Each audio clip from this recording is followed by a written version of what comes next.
স্বামী বিবেকানন্দের সব সন্তানদের আমার আন্তরিক ভালোবাসা ও স্নেহ জানাচ্ছি। আমি বুঝতে পারছি অনেকটা বেলা হয়ে গেছে। আমরা যখন ফিফথ পিরিয়ডে ক্লাস নিতে যাই স্কুলে, আগে যখন যেতাম, ফিফথ পিরিয়ডে ক্লাস করাটা খুব কঠিন।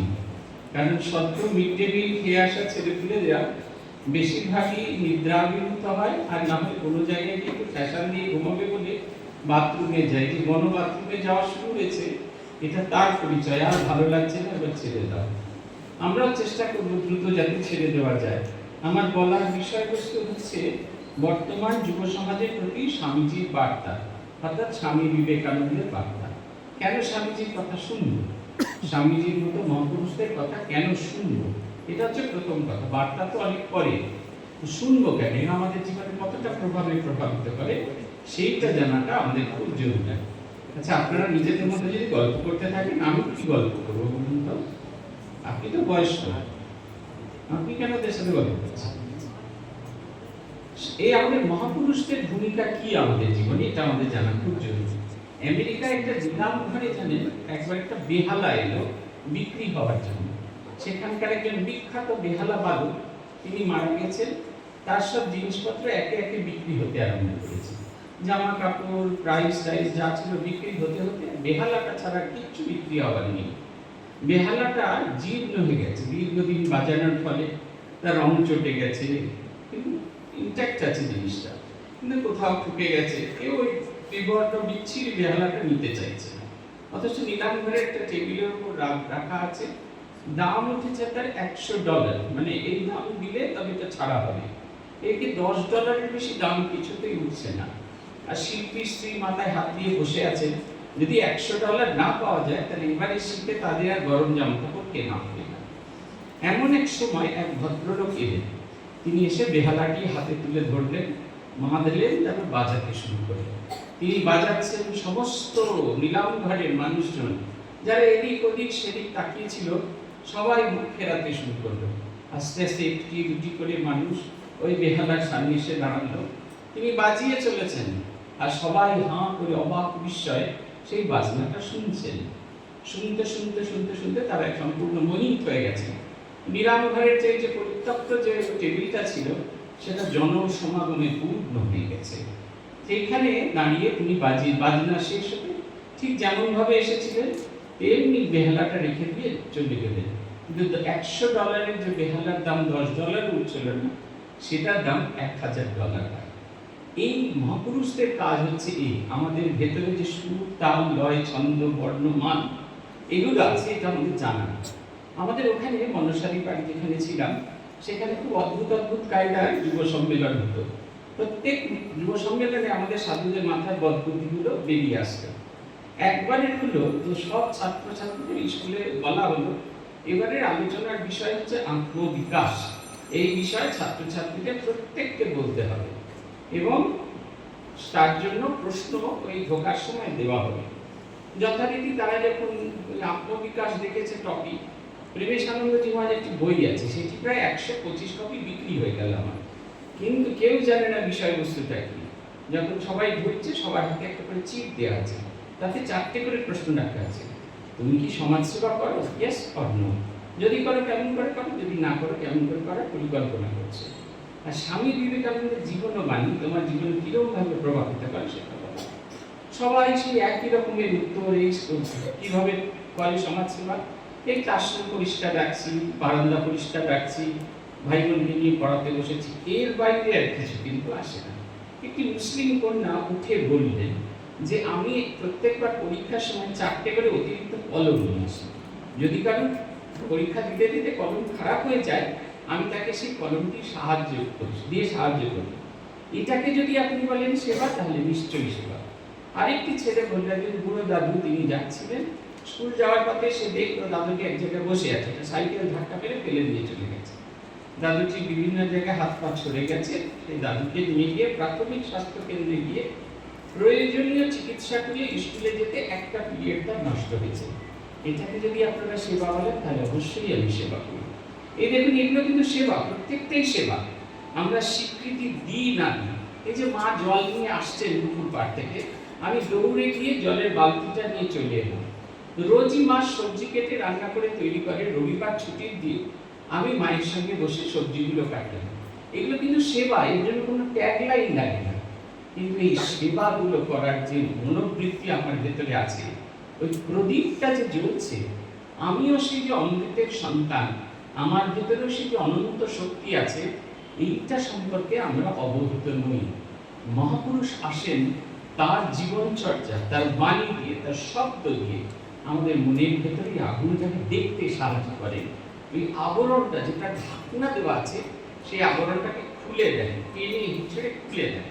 তখন আমরা দেখতে পাই আমার ভেতরেও সেই আগুন টিম টিম করে জ্বলছে।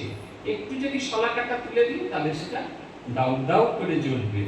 কিন্তু এই মহাপুরুষের বাণী এই কারণে প্রয়োজন। স্বামী বিবেকানন্দকে কেন আমরা আকর্ষণ হিসেবে নিচ্ছি? তার কারণ হচ্ছে আমাদের নিখুঁত মানুষের প্রয়োজন হয়। কুমারটুলিতে দেখবে আর কদিন বা এখনো যদি গিয়ে দেখো ডোমেজ ঠাকুর হয়ে গেছে। আমরা খুঁজে চলেছি, খুঁজছি, না এই প্রতিমাটা ভালো না, এই প্রতিমা নাকটা কিরকম বোনচা, ওই প্রতিমার চোখটা সোজা হয়েছে, তার কিন্তু ক্যাঁড়া ক্যাঁড়া চোখ, এর গায়ের রঙ কিরকম গোলাপি গোলাপি হয়ে গেছে। আমরা খুঁজে চলেছি পারফেক্ট প্রতিমা।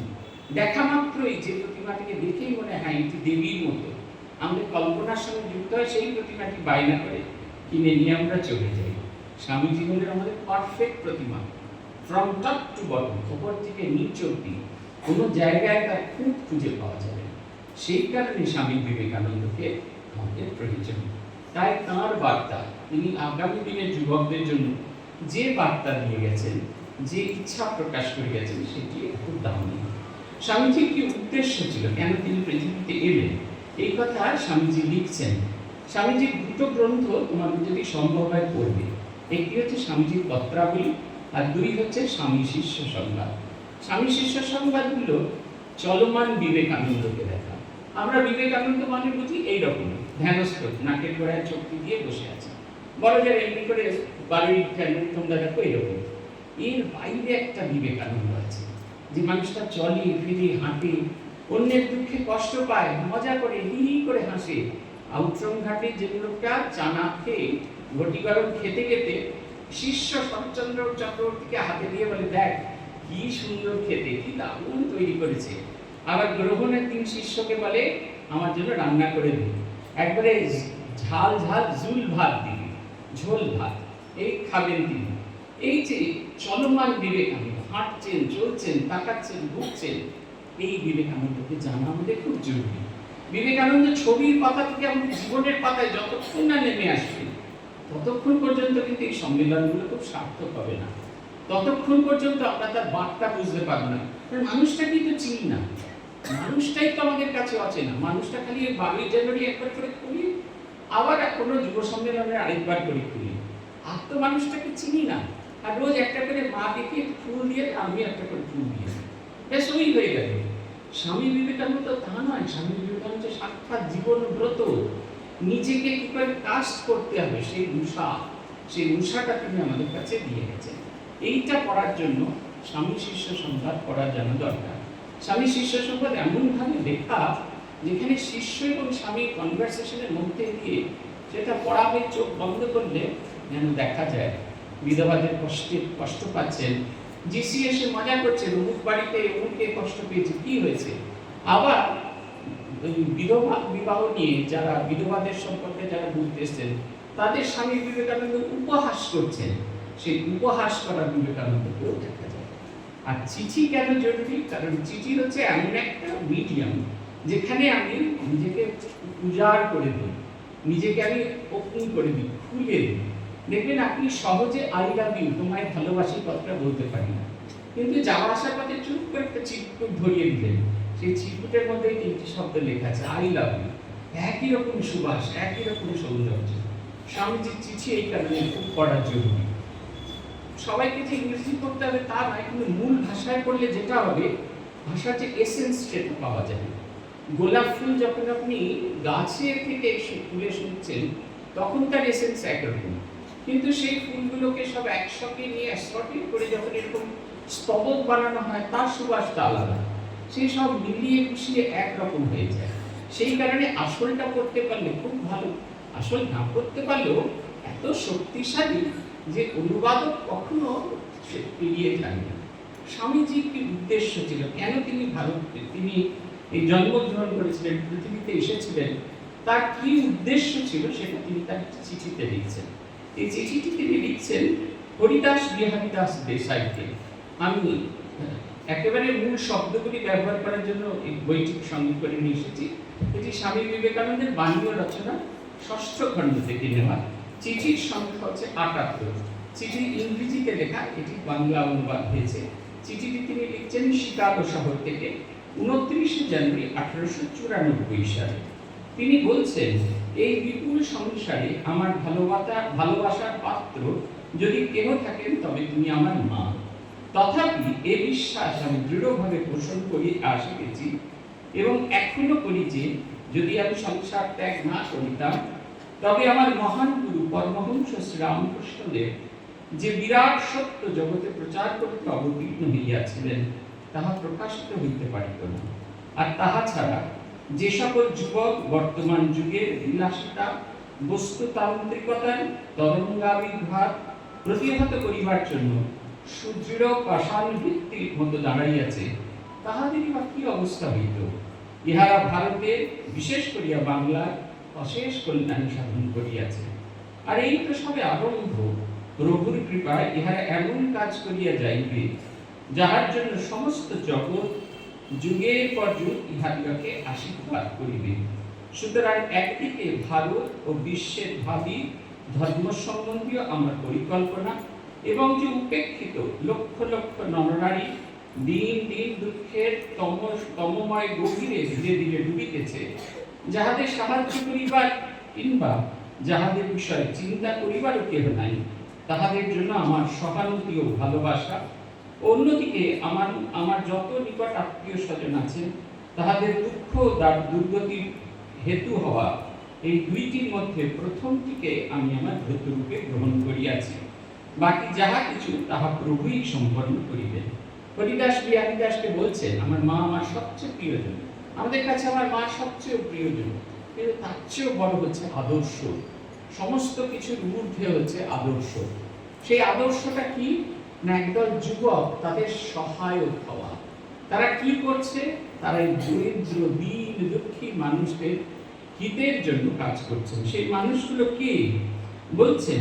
লক্ষ লক্ষ নরনারী দিন দিন দুঃখের তমময় গহ্বরে ধীরে ধীরে ডুবিতেছে, যাহাদের সাহায্য করিবার বা যাহাদের বিষয়ে চিন্তা করিবার কেউ নাই, তাহাদের জন্য আমার ভালোবাসা সহানুভূতি।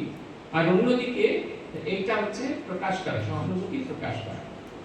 এই শব্দগুলো তোমরা বুঝতে পারবে যদি আরেকটু বড় হও। তোমাদের কাছাকাছি বেশি দূরে যেতে হবে না, পুরুলিয়া। বেশি দূর যেতে হবে না, পুরুলিয়াতে একবার একটু কি ঘুরে আসবে। পুরুলিয়ার ওপরে আছে অযোধ্যা পাহাড়, সবাই বেড়াতে যায়। বেড়াতে যাওয়ার পরে বেড়ানো মাছ টাছ মাংস টাংস খাওয়া হয়ে গেলে একটা গ্রামের ভেতর ঢুকে দেখবে কাকে বলে দারিদ্র, কাকে বলে কষ্ট, কাকে বলে বেদনা। আমরা লোকশিক্ষা পরিষদে থাকাকালীন এইসব অঞ্চলে আমরা কাজ করতাম। বাঁকুড়া, পুরুলিয়া, বর্ধমান এই 3টি জায়গায় একবারে অন্তজ শ্রেণীদের মধ্যে কাজ করতাম। পুরুলিয়ায় গিয়ে দেখি যে ছোট ছোট যে স্কুল আছে, আমাদের 25টা করে বাচ্চা নিয়ে এরকম 8টা স্কুল আছে। সেই স্কুলগুলোতে বাচ্চাগুলো যারা মেয়েরা একটু বড় হয়ে গেছে কিছুতেই উঠে দাঁড়ায় না। উঠে দাঁড়ায় না কেন? উঠে দাঁড়ালে তার ফ্রকটা এত ছোট হয়ে যাবে যেটা লোক সমাজের সামনে উঠে দাঁড়ানো যায় না। তথাপি সেটি তার লজ্জা নিবারণের একমাত্র অবলম্বন।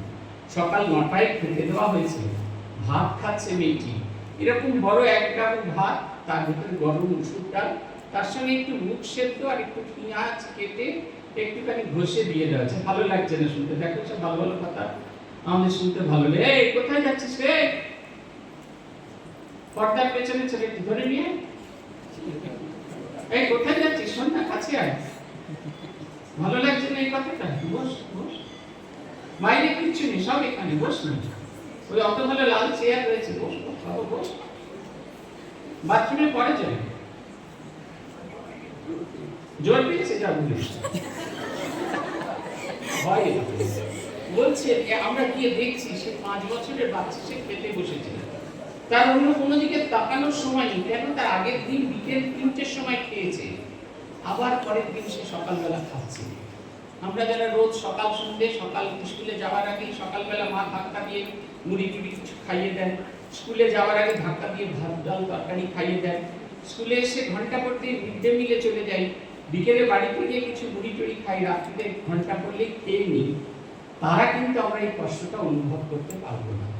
তার 5 বছরের অভুক্ত বয়স ঠিক সেই রকমই অভুক্ত, সে 6 বছর ওর 4 বছর বয়স, সে ভাত গরম ভাতে হাত দিতে পারছে না, ডালটা দিয়ে দাঁড়িয়েছে হাত দিতে পারছে না, বিরক্তি সে মিন করে মেখে দিয়ে খেতে শুরু করলো, চোখ দিয়ে খাচ্ছে, সারা শরীর দিয়ে খাচ্ছে, অবাক বিস্ময়ে তাকিয়ে থাকার মতো অবস্থা। এই সমস্ত মানুষজন চলে এসেছে। আমরা যেখানে থাকতাম মনসাদ্বীপ, সেখানে তো আছি, আমরা জি প্লট বলে একটা আইল্যান্ডে গিয়ে কাজ করতাম, নদীপথে আরো 4 ঘন্টার রাস্তা, জি প্লট, এল প্লট, মৎস্যানগর, রাক্ষসখালী, এইসব ছোট্ট ছোট্ট দ্বীপ, 18 কিলোমিটার, 20 কিলোমিটার, 21 কিলোমিটার লম্বা। সেখানে শহরদের মধ্যে আমরা কাজ করতাম। সেই জামা কাপড় দেওয়া হচ্ছে পুজোর সময়, সেটা একটা ছোট্ট ওই পড়াশোনা কোচিং সেন্টার আছে, প্রত্যেকদিন ছাত্র কমে যাচ্ছে, বাড়ি থেকে ধরে নিয়ে আসা হয়, আজকে স্কুলে এলো, পরের দিন আবার এলো না।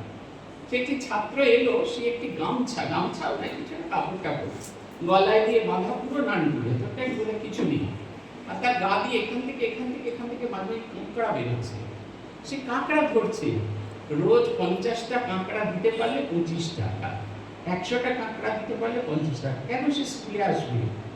না খেতে পেয়ে এইরকম প্যাকাটিসের চেহারা, কিন্তু সে লড়ে চলেছে। এই ছেলেগুলো, এই মানুষজনদের জন্য স্বামীজি এসেছিলেন। এই দুঃখটা এত তীব্র, পরহিত, এই দুঃখটা এত তীব্র যে মায়ের জন্য যে কষ্ট, আত্মীয় স্বজনের জন্য কষ্ট, নিজের জন্য কষ্ট, স্বামীজির এত শারীরিক অসুস্থতা, সব কিছুকে তিনি উপেক্ষা করেছেন।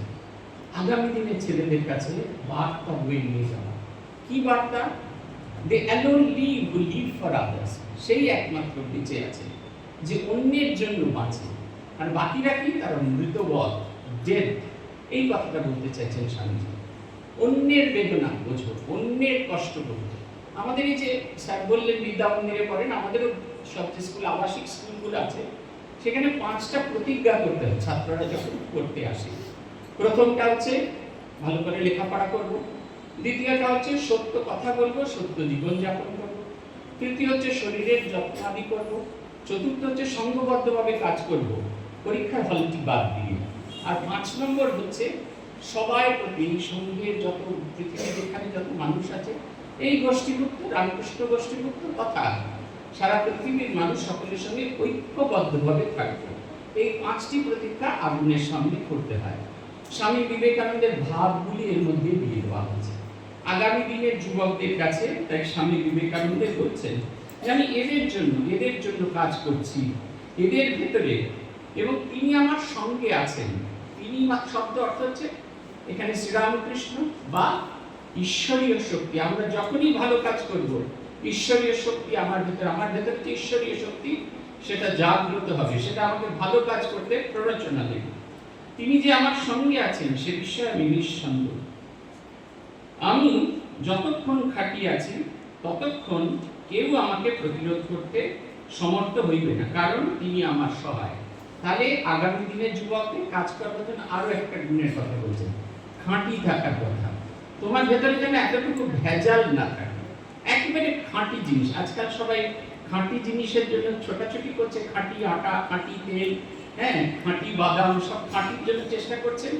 স্বামীজি বলছেন খাঁটি মানুষ সবার কথা, খাঁটি মানুষ সবার কথা। একদম সামান্যতম ভেজালটুকু থাকবে, সামান্যতম ভেজালটুকু থাকবে। আমার সুযোগ হয়েছিল জীবনের শুরুতে, যার সঙ্গে কাজ করা, তার নাম হচ্ছেন স্বামী অমলানন্দজি মহারাজ। তিনি অখণ্ডানন্দজি মহারাজের মন্ত্র শিষ্য ছিলেন। তার কাছে শুনি, অন্যদের কাছে শুনেছি। আমাদের 1954 সালে যখন পলিটেকনিক কলেজ শুরু হলো, তখন তিনি দেখলেন দুপুরবেলা শ্রমিকরা যারা ইট বয়ে নিয়ে যায়, তারা দুপুরবেলা এত ক্লান্ত হয়ে যায় যে টিফিন খাওয়ার পরে একটু ঘুমিয়ে পড়ে। সেই অবসরে অমলানন্দজি জামাটা খুলে, গেঞ্জিটা খুলে, গায়ে একটা গামছা পরে, উনি বলতেন ওরা 8টা করে ইট বইতো, আমি 8টা বইতে পারতাম না, 6টা করে ইট মাথায় নিয়ে তিনি একটু একটু করে উপরে উঠে যেতেন, স্ট্যাক করতে ইট। তাহলে এরা যখন ঘুম থেকে উঠবে, এরা যখন তুলবে, তখন মিস্ত্রিদের কাজ করতে সুবিধা হবে। বলছিলেন না তেজস্বানন্দ যে রক্ত লেগে আছে, এই রক্ত লাগা বাড়ি আমি দেখেছি। আমি যখন তাকে দেখেছি তখন তার বয়স 74 বছর। তিনি গভর্নমেন্ট গ্রান্টের জন্য বিভিন্ন দপ্তরে যেতেন। 35-36 বছরের অফিসাররা তারা কি বুঝতে পারার মতো ভদ্রতা দেখাতেন, কিন্তু তাতে তার কিচ্ছু এসে যেত না। সারাটা দিন এক টেবিল থেকে আরেক টেবিল, এক ফ্লোর থেকে আরেক ফ্লোর আসছেন। আমি একদিন জিজ্ঞেস করলাম, পাটা এরকম ফুলে গেছে, কিসের প্রেরণায় করেন? উনি বললেন, আমি তো আর কারোর সেবা করি না, আমি নিশ্চিত করে জানি আমি স্বামী বিবেকানন্দের সেবা করি। এমন সেবা করতে করতে এমন জায়গায় পৌঁছে গেছে, নিজেকে তিনি আর নিজে বোধ করতে পারছেন না। বিদ্যালয়ের প্রেয়ার হলে, মন্দিরের প্রেয়ার হলে কার্পেট পাতা হচ্ছে। আমি অল্প বয়সী, আমার সঙ্গে ছাত্ররাও সব আমারই সমবয়সী প্রায়। তারা একটা পদ্ধতি দিল, এত বড় কার্পেট মহারাজ একা একা পাততে পারবে না, কার্পেটটাকে 6 টুকরো করে কেটে দিন। কেটে দেওয়া হলো, ছোট ছোট রোল হয়ে গেলে এমনি করে ফেলে দিই, তারপরে পা দিয়ে জুড়ে দিই। মহারাজ রোজ বিকেল বেলা 5টা নাগাদ চা খেয়ে একবার মন্দিরে প্রণাম করতে আসেন। না আমরা কার্পেট পাচ্ছি আর পা দিয়ে ঠিক করছি। মহারাজ কানে কানে ফিস করে বলছেন যে শিবজ্ঞানে জীবসেবা এটা কি শুধু বইয়ের পাতায় থাকবে না জীবন চর্চাতেও আসবে?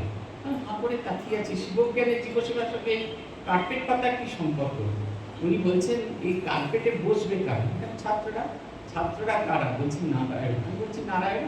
তখন উনি বললেন, নারায়ণকে যে আসনে বসতে দেওয়া হয় সেই আসন কি পা দিয়ে ঠিক করা যায়? দেখুন, মূল্যবোধ খুব বেশি জোর নয়, আগামী দিনে ছেলেপুলেদের ফর্মুলেশন করছেন তার নিজের জীবন দিয়ে। স্বামীজির ভাবটিকে এমনভাবে ভাবিত করেছেন, আমরা যে শিবজ্ঞানের জীবসেবা সব মাসের বছরের একদিন খিচুড়ি খাওয়ানো, এই খাওয়ানো, তাই খাওয়ানো, ছবি তুলে ফেসবুক একবারে আপলোড করে ভর্তি করে দিচ্ছি, অথচ নিজেদের যে নিত্য জীবন চর্চা সেইখানে বদলটা আসছে না। স্বামীজি বলছেন, ভারতের অসংখ্য নরনারী আমাকে বুঝতে পারে না, কারণ আর কিরূপেই বা পারিবে? বেচারীদের চিন্তাধারা, দৈনন্দিন খাওয়া পড়া, ধরা বাঁধা নিয়ম কানুনের মধ্যে গণ্ডি যে তারা অতিক্রম করতে পারে না। কেবল আপনার ন্যায় অত্যন্ত মহান্ত অন্তঃকরণ বিশিষ্ট মুষ্টিম কয়েকজন মাত্র আমার কোনো জ্ঞান। স্বামী বিবেকানন্দকে আমরা সবাই বুঝতে পারি না, আমাদের মনে হয় যে আমরা কিছুতেই বুঝতে পারবো না। তার কারণ হচ্ছে স্বামীজিকে বোঝার জন্য যে মনোবৃত্তি তৈরি করা দরকার সেটি আমাদের কিছুতেই তৈরি হয় না, আমরা কিছুতেই সেই মনোবৃত্তিটা তৈরি করতে পারি না। সেই কারণে স্বামীজিকে আমরা বুঝতে পারি না। কিন্তু স্বামীজিকে যদি একবার বোঝার চেষ্টা করি, দেখবো আমাদের হৃদয়ের ভেতরে ভীষণ রকমের বদল হয়েছে। বলছেন, আমার সমাদর হোক বা না হোক, আমি এই যুবক দলকে সংঘবদ্ধ করিতেই জন্মগ্রহণ করিয়াছি। আর শুধুই ইহারাই নয়, ভারতের নগরে নগরে আরো শত শত যুবক আমার সহিত যোগ দিবার জন্য প্রস্তুত আছে। ইহারা কূটদমনীয় তরঙ্গাকারে ভারত ভূমির উপর দিয়ে প্রবাহিত হবে, এবং যাহারা সর্বাপেক্ষা দিনহীন পদদলিত, তাহাদের দ্বারা সুখ স্বাচ্ছন্দ্য নীতি ধর্ম শিক্ষা বহন করে লয়ে যাবে। ইহাই আমার আকাঙ্ক্ষা আর ব্রত, আমি সাধন করিব কিংবা মৃত্যুবরণ করিব। গতকাল রাত্রিরে কলকাতা শহরের নিউজ যারা আজ সকালে দেখছেন তারা এই ভাবটা বুঝে উঠতে পারবেন। কাল রাত্রিরেও যখন কলকাতার বাসী ঘুমোতে যাচ্ছিলেন তখনও পর্যন্ত ঝিরঝির করে বৃষ্টি পড়ছিল, কোথাও ঝমঝম করে বৃষ্টি পড়ছিল। ঝমঝম করা বৃষ্টি যে আকাশ ভাঙা বৃষ্টি হয়ে 232 মিলিমিটার বৃষ্টি হবে এটা কেউ আশা করেনি। আজ সকালে যারা ঘুম থেকে উঠেছে তাদের সবার মনে হচ্ছে কলকাতায় না, তারা সবাই ঘাটালে বসে আছে। এত বৃষ্টি হচ্ছে, এত জল জমেছে। এই যে স্বামীজি বলছেন না, ভাবের প্লাবন এনে দেবো, ঠিক সেই রকম অল্প বয়সী আগামী যুবকদের ভেতরে ভাবের প্লাবন এনে দেবে। কেন তারা পারবে? কারণ শূন্য হৃদয়ে তারা একেবারে ভেতরে কোনো মলিনতা আসেনি। ঠাকুর বলছেন, সূর্যোদয়ের আগে তোলা মাখন। সেই পরিষ্কার হৃদয়ের মানুষজনদের জন্য তিনি আগামী দিনে বার্তা বহন করেন। আমরা কেমন করে স্বামীজির কাজের যোগ্য হয়ে উঠতে পারি? স্বামীজি 4টি জিনিসের কথা বলছেন। 1 নম্বর, একই চিঠিতে আছে, স্বামীজি বলছেন, সাধুতার শক্তিতে প্রগাঢ় বিশ্বাস, গুডনেস, আমার conviction in the power of goodness. ভালো কিছু যা কিছু আছে তার যদি আমি বিকাশ সাধন করতে পারি, আমার ভেতরে যা কিছু ভালো আছে সেটাকে যত বিকাশ সাধন করতে পারবো তত আমি ভালো করতে পারবো। এই যে কন্যা যে স্বরচিত কবিতা বলে গেল, এই যে কন্যা যে গাইল, অত বড় স্বদেশ মন্ত্র মুখস্থ করে হৃদয় থেকে গড় করে বলল, এ কি প্রথম দিনেই সম্ভব হয়েছিল? হয়নি। কিন্তু সে যদি বিশ্বাস না করতো এই ভালো কাজটি আমি করতে পারবো, আমার দ্বারাই সম্ভব, আমি পারি করতে, তাহলে ততক্ষণ অব্দি হতো না। এই ভালো কিছু, সবকিছুর প্রতি প্রগাঢ় বিশ্বাস। দুই হচ্ছে, যেটা আমাদের ভীষণ রকমের একটা বড় সমস্যা, দুই হচ্ছে হিংসা ও সন্দিগ্ধ ভাবে একান্ত অভাব। কেউ বড় হচ্ছে দেখে আমার হিংসা হতে থাকে, আরে সে কেন বড় হচ্ছে, আমি কেন বড় হতে পারছি না, এটা আমার জানা খুব জরুরি। আমি যখন আমার ক্লাসে স্কুলে পড়ার সুযোগ পেয়েছি, তখন ছাত্রদের গিয়েই প্রথম দিন ক্লাসে গিয়ে বলতাম, ক্লাসের ফার্স্ট বয় কি আছে, লাস্ট বয় কি আছে, উঠে দাঁড়াও। ছাত্রদের বলতাম, তোমরা দেখো এদের দুজনের মধ্যে কোথাও ফারাক আছে কিনা, দুটি কান, দুটি চোখ, দুটি নাকের ফুটো, একটি শরীর, সবটুকু সব একই রকম। শুধু হচ্ছে একজন নিজের মেধাকে বিকাশ করেছে, আরেকজন নিজের মেধাকে বিকাশ করেনি। অথচ তুমি কি করছো, তুমি ভাবছো নিশ্চয়ই মাস্টারমশাইয়ের হাতের লেখা দিতে বেশি নম্বর দিয়ে দিচ্ছে। আমরা যোগ্য হয়ে উঠতে ভয় পাই। এই যোগ্য হয়ে উঠতে হবে। হিংসা করলে, দেশ করলে কখনো আমরা যোগ্য হয়ে উঠতে পারবো না। স্বামীজি এই প্রসঙ্গে এইখানেই একটা জায়গায় লিখছেন, হিন্দু জাতিরা তাহাদের অদ্ভুত বুদ্ধি এবং অন্যান্য গুণাবলী সত্ত্বেও ছিন্ন বিচ্ছিন্ন হইয়া গেল কেন? আমি বলি হিংসা। এই হিংসা, এক জাতি বড় হচ্ছে, আরেক জাতি ছোট হয়ে যাচ্ছে। হিংসা করা, দেশ করা, এর থেকে বেরিয়ে আসতে হবে। আর তৃতীয় হচ্ছে, যারা সৎ হইতে অথবা যারা সৎ হইতে চেষ্টা করছে, সচেষ্ট, তাহাদের সাহায্য করো। তুমি তো সৎ, এ নিয়ে কোনো দ্বিমত নেই। তোমার পাশের লোকটা ভালো হবার চেষ্টা করছে, পারছে না, হাত দুটোকে বাড়িয়ে দাও, তবে দেখতে হবে। স্বামীজি আগামী দিনে তোমাদের কাছে চেয়েছেন, একদল ইয়াং যুবকদের জন্য চেয়েছে, যারা এরকম বজ্রের মতো, প্লাবনের মতো সারা পৃথিবীকে বদল করে দেবে। কিন্তু প্লাবন হবার আগে কি হয়, মেঘ ভাঙার আগে কি হয়, মেঘ শক্তি সঞ্চয় করতে থাকে, একটু একটু করে নিজের শক্তিকে, পাতলা ফিনফিনে মেঘ, যে শরতের যে পাতলা ফিনফিনে মেঘ, এই বর্ষাকালে গিয়ে ঘন কালো মেঘে রূপান্তরিত হয়। সেই রকম ভাবে আত্মশক্তি, সত্য, অহিংসা, এই যে ভালো ভালো যা যা গুণ আছে, সেগুলোকে অর্জন করে নিজের ভেতরে সেই শক্তি সঞ্চয় করে এই পৃথিবীর বুকে, ভারতের বুকে, তোমার জগতের বুকে ভেঙে পড়ে, যাতে সেই প্লাবনে সব কিছু ধুয়ে মুছে চলে যায়। যেখানে যত কলুষ আছে, যেখানে যত কালিমা আছে, যেখানে যত খারাপ কিছু আছে, সমস্ত মালিন্য শূন্য হোক এই পৃথিবী। নতুন পৃথিবীতে আসুক, নিরন্তর চেষ্টা করে যাবে, চেষ্টাটা কখনো যেন ছাড়বে না। প্রতি মুহূর্তে আমরা পরাভূত হব, প্রতি মুহূর্তে আমরা পড়ে যাব, আবার উঠে দাঁড়াবো। স্বামীজি বলছেন, when I can see a flag of light, I say struggle. When there was complete darkness, I used to say struggle. When I can see a flag of light, I used to say struggle. যখন সারা পৃথিবীটা ঘন অন্ধকারময় ছিল, আমি বলতাম সংগ্রাম করো। যখন সামান্যতম একটুখানি সাফল্যের আলো দেখতে পাই, তখনও বলি সংগ্রাম করো। একদল আদর্শ যুবক দেখতে চেয়েছিলেন স্বামী বিবেকানন্দ, যারা অন্যের জন্য পরহিতায় বাঁচবে। স্বামীজির শেষ আশীর্বাদ, তোরা খেটে পরের জন্য খেটে মরার কথা বলছে। এই শরীরের মৃত্যু হবেই, এই শরীর মরবে, এই শরীর প্রত্যেক দিন মরে যাচ্ছে। আজকে দিনটা চলে যাচ্ছে, সেটা আর কালকে ফিরে আসবে না, প্রত্যেক দিনটা মরে যাচ্ছে। এসো আমরা অন্যের জন্য দিনটাকে যাপন করে জীবনটাকে শুদ্ধ করে নেব। আমাদের সকলকে আমরা